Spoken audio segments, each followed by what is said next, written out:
Bienvenidos a esta transmisión especial, directa desde el corazón deportivo de España, aunque hoy nuestra mirada está clavada en el Caribe, en un huracán que sacudió la cumbre del béisbol mundial, el Clásico Mundial de Béisbol, la cita sagrada.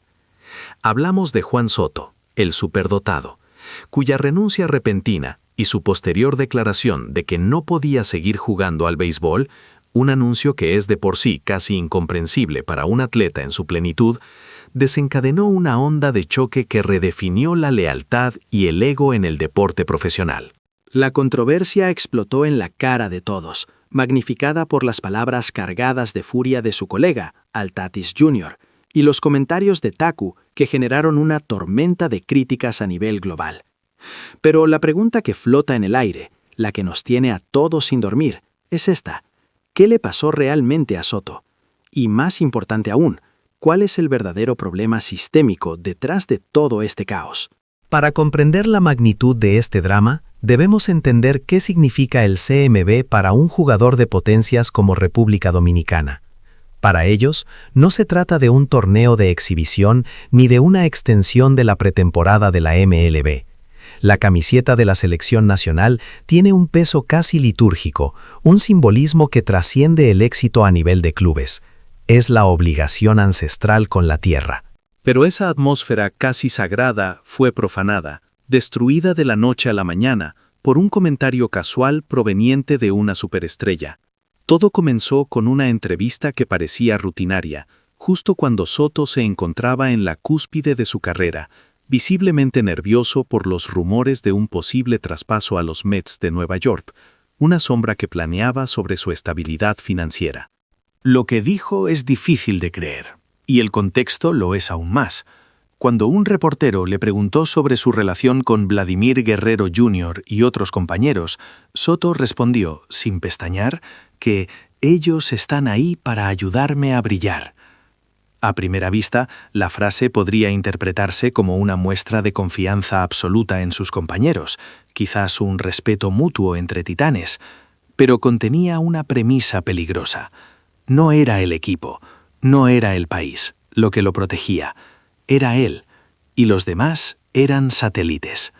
Esas palabras incendiaron América, y la inicial incomodidad de los aficionados se transformó rápidamente en indignación. Y entonces, en el ambiente único de la televisión en vivo, la respuesta explosiva llegó.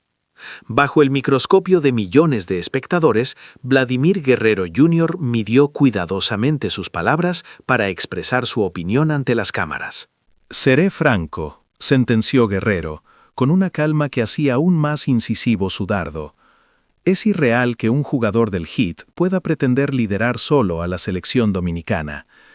No vine al CMB por gloria personal, ni como plataforma para nadie más, sino para luchar por mi país, como un equipo». Insistió en que la declaración de Soto, esa de que los demás estaban para hacerlo brillar, era una afrenta directa al espíritu del equipo nacional. Pero esto no era solo un desacuerdo sobre la solidaridad. La frase, en el ambiente único de la selección dominicana, sonaba peligrosamente a una alusión a una estructura jerárquica que Soto no estaba respetando. En un vestuario lleno de estrellas, una estructura donde se percibe que alguien es clasificado como inferior por otro es la señal más peligrosa de colapso. El conflicto escaló de forma definitiva con la intervención del manager, el legendario Albert Pujols. Apodado La Máquina, Pujols encarna el espíritu y la historia dominicana como nadie más, y no tolera ambigüedades. Las palabras de Pujols fueron cortas, pero llevaban el peso de su historia. La selección dominicana no ha perecido. Nadie es más grande que el escudo. Sus palabras fueron tan claras que era imposible dudar de a quién iban dirigidas. A pesar de su carrera estelar y sus logros individuales, Pujols siempre fue conocido por poner el bien del equipo por encima de todo. Para él, ningún individuo, sin importar su talento, podía elevarse por encima de la institución. Esta convicción no tiene nada que ver con futuros financieros, sino con el legado. Y esa creencia fue comunicada con claridad por el manager.